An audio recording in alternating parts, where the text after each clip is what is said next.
According to General Hospital teasers on Thursday, August 28, Drew Cain will blackmail Michael Corinthos, while Jen Sidwell becomes enraged by Marco Rios revealing his Sonny Corinthos leverage. On Thursday's GH episode, Portia Robinson will issue a warning to Curtis Ashford in her office. As they argue about Jordan Ashford and other topics, Portia insists she will know their marriage is ended if Curtis walks out that door. Curtis may insist on leaving nevertheless because he's attempting to clean up the mess with Stella Henry, for which Portia is largely responsible. Portia allowed Drew to gain the upper hand on her, resulting in this terrible chain reaction.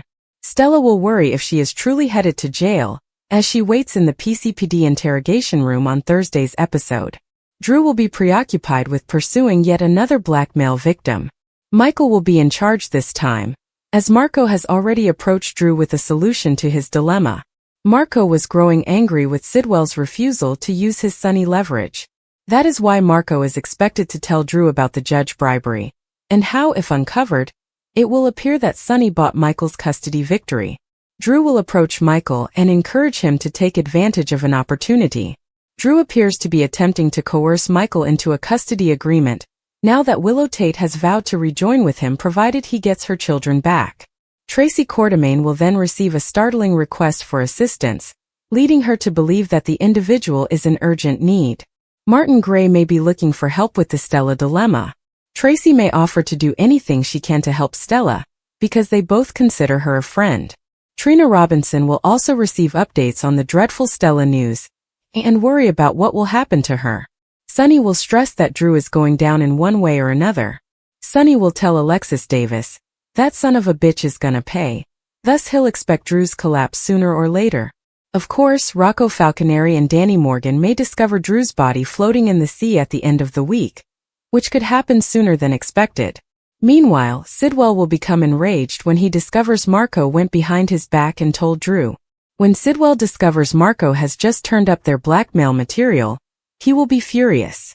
This was all part of the plan, Sidwell exclaims in Thursday's GH teaser video, scolding Marco for going against his desires. Finally, Giovanni Gio Palmieri will soften toward Dante Falconeri, allowing them to share a bonding moment after Gio had won with Brooklyn Quartermaine. According to General Hospital spoilers, Gio may be on the edge of genuinely accepting and incorporating his biological parents into his life, but it will take some more effort. General Hospital teasers indicate that a preview clip has been posted for Thursday, August 28, 2025. It depicts Jen Sidwell exploding at Marco Rios. Sonny Corinthos delivers a fatal prediction. Also, what is Stella Henry's future now that she has been arrested for medical insurance fraud? Continue reading to learn about what will happen in the next episode of the ABC soap drama. Stella Henry's fate. Stella has been arrested and is also suspended from her job. Curtis Ashford had already called Alexis Davis, who agreed to take the woman's case. However, Alexis is concerned about Rick Lansing, who is being held hostage in her basement. In the interim, someone is required to go to the police station and assist Stella in Alexis' absence. While Stella's situation does not appear to be improving, I believe Martin Gray will emerge as her hero. Sonny Corinthos' devastating prediction. Sonny is about to deliver a devastating prediction. While talking with Alexis, the mob leader pledges that someone will eventually make Drew Cain pay. Drew's death is already being planned. Alexis and Nina Reeves both made public threats against him. There are also a large number of people who want the congressman to die. Meanwhile, Drew sends another threat to Michael Corinthos. The congressman responds, "You might want to jump at that if you have the chance." Tracy Quartermaine also receives an unexpected visitor. Curtis Ashford's decision. General Hospital spoilers for Thursday, August 28, suggest that the preview footage also features Portia Robinson sobbing. The good doctor informs Curtis Ashford that if he walks out the door, their marriage would end. Marco Rios' defiance. Marco did not listen to his father. As a result, Marco must confront his father's intense wrath. Sidwell has a complete tantrum, and his face gets crimson as she screams at the top of his lungs. That wasn't in the plan. Has Marco destroyed Sidwell's plan to make Sonny pay? This is the first time we've seen Sidwell lash out at his son, so I'm wondering what this signifies for their father-son connection. Plus, have Marco's actions truly destroyed the plot to make Sonny pay? Is it simply not in the way that Sidwell preferred? Which narrative are you most looking forward to witnessing on Thursday, August 28, 2025? Share your opinions in the comments area below. Keep watching ABC soap operas to find out what happens next. Marco's confession sent shockwaves through the peaceful corridors of Port Charles, triggering a chain of events that no one expected. Michael remained frozen, his jaw tightening as Marco finally revealed the truth about the custody judgment, which had shattered his family and jeopardized his entire future. Marco's remarks were hesitant, almost terrified, when he admitted to bribing the judge during the custody hearing. His hands trembled and his voice cracked, yet he talked quickly, as if he'd been carrying the weight for too long and couldn't hold it inside. Michael's chest rose and fell with deep breaths, rage bubbling beneath the surface. All this time he assumed that the system had failed him due to bias or bad luck. He believed Nina's machinations, Carly's errors, or his own tactics had shifted the scales. But learning that Drew was behind this, using Marco as a pawn, was a betrayal Michael couldn't process. Drew had planned everything from the shadows. While Michael fought tooth and nail for his children, Drew secretly pulled strings, paying off Marco to ensure that the judge ruled against him when it was most important. Marco, desperate to avoid prosecution when someone intimated that the truth would eventually be revealed, had thrown Drew's name into the fire. Michael's entire body shook, and his fingers curled into fists. He wanted to burst out of the room, confront Drew, and put an end to this for good. But he knew that attacking recklessly would give Drew an advantage. That wasn't how the game operated anymore. Port Charles was a battleground where information was the most lethal weapon, and Michael suddenly possessed ammunition he didn't know existed. Willow walked into the room as Michael was absorbing everything and immediately sensed the tension. Her troubled gaze went between Marco and Michael, attempting to piece together what she had just interrupted. "Michael," she asked softly, resting her hand on his arm. "What's going on?" He paused, his lips parting as if to explain, but no sound emerged. How could he begin to tell her? How could he tell that Drew, someone they had trusted, had wrecked their entire future? Marco, feeling cornered, blurted it out regardless. I took money," he mumbled, avoiding Willow's stare. The judge was not impartial. Drew made certain of that. Willow's face became pale, and she tightened her grip on Michael's arm for balance. She looked at Marco as if she couldn't believe her ears. Her breath was weak, almost inaudible as she muttered, "Drew." Her bewilderment swiftly went to rage, and tears welled up in her eyes as she turned to face Michael, silently demanding answers he didn't yet know. Michael tightened his jaw and finally pulled her into his arms to calm her down, despite the fact that his thoughts was racing in all directions. He could feel her heart race against his chest, mimicking his own, but he forced himself to remain calm for her sake. Meanwhile, Drew was always 2 steps ahead. By the time Michael began planning his next move, Drew had learned that Marco had talked. It wasn't difficult, Marco was sloppy, and Drew had eyes everywhere. He understood Marco's commitment came at a cost, and it had now become a liability. Instead of panicking, Drew spotted an opportunity. Drew was prepared to demolish Michael's illusion of power. He contacted Michael later that evening, his tone chilly, controlled, and tinged with the calm threat of someone who had been waiting for this moment. Drew said bluntly, "You think Marco gave you something that can hurt me?" When Michael took up the phone. "But you are mistaken." Michael's grasp on the phone tightened, his knuckles white with wrath. "You bribed a judge to destroy my family," he replied, his voice quivering but steely. "Do you really believe you can threaten me now?" But Drew did not falter. Instead, he lowered his voice, allowing the threat to soak through every word. "Do you want to go public with this? Go ahead. But the second you do, I go to the authorities and tell them everything I know about you, about the offshore accounts, the deals you made behind ELQ's back, and the night you gave Sonny's adversaries information they shouldn't have had." Michael's stomach fell, and his entire body turned cold. He had assumed Drew was unaware of all of this.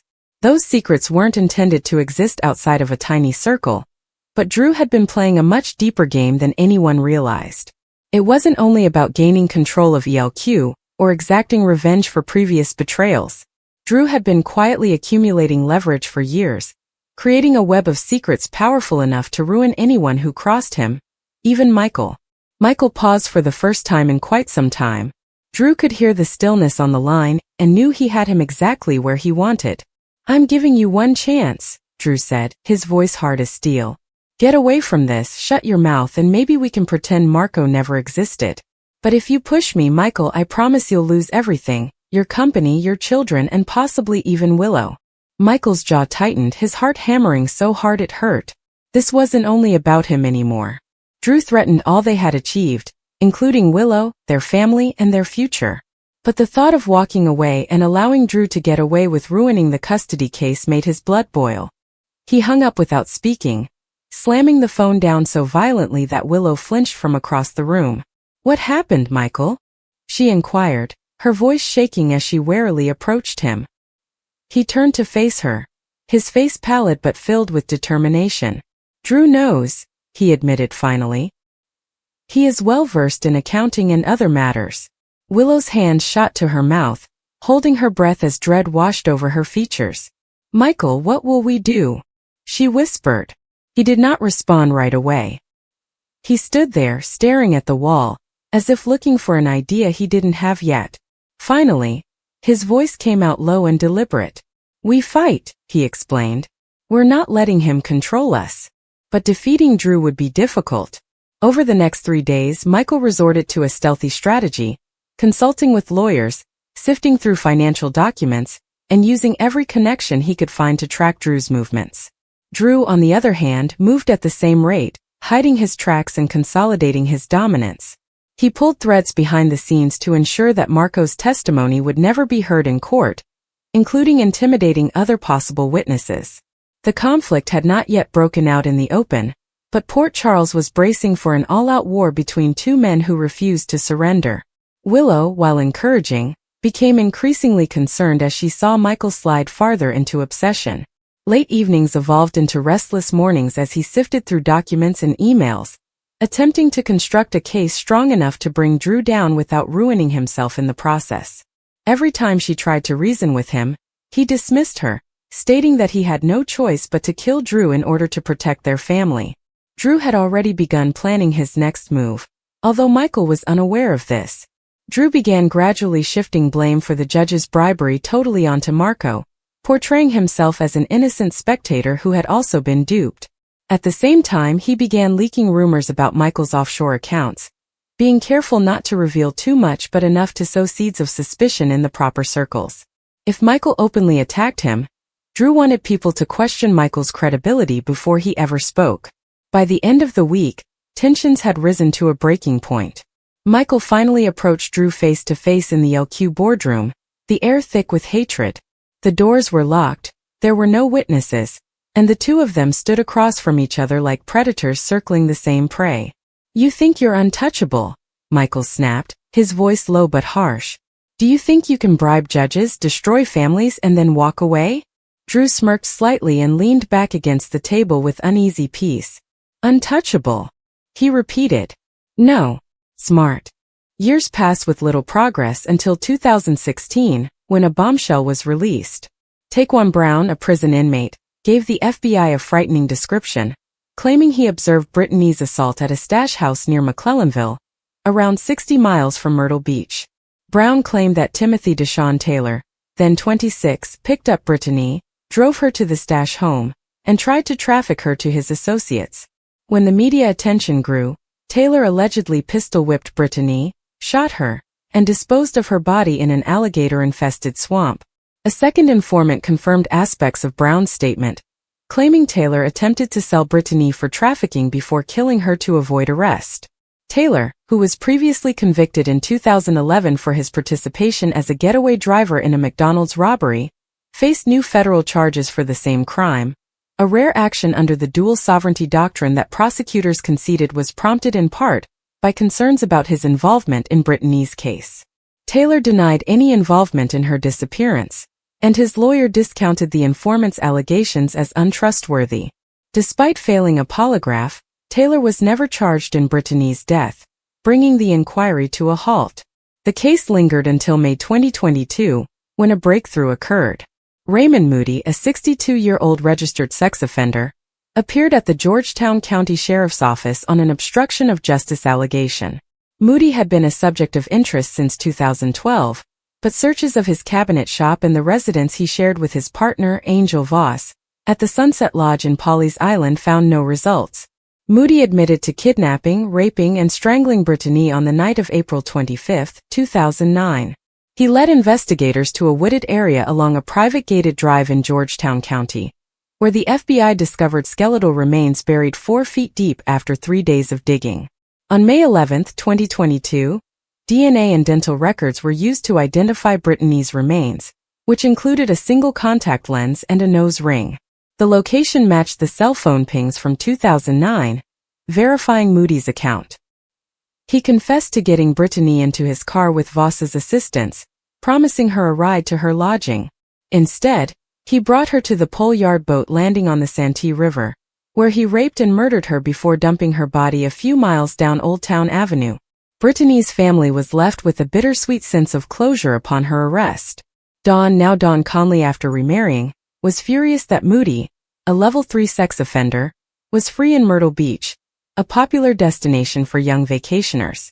Moody's charges were announced at a news conference on May 16, 2022, by Georgetown County Sheriff Carter Weaver, Chief Proc, FBI Special Agent Susan Forensic, and Solicitor Jimmy Richardson: murder, kidnapping, first-degree criminal sexual behavior, and obstruction of justice. Dawn and Chad Drexel, Brittany's parents, expressed their anguish and the need for privacy while preparing life celebrations in Rochester and Myrtle Beach. Brittany's brother, Camden, paid a visit to the burial place and drew a heart in her soccer jersey number in the mud, a moving act of closure in the middle of his grief. Dawn told 2020, "I will never forgive him for what he did to my daughter."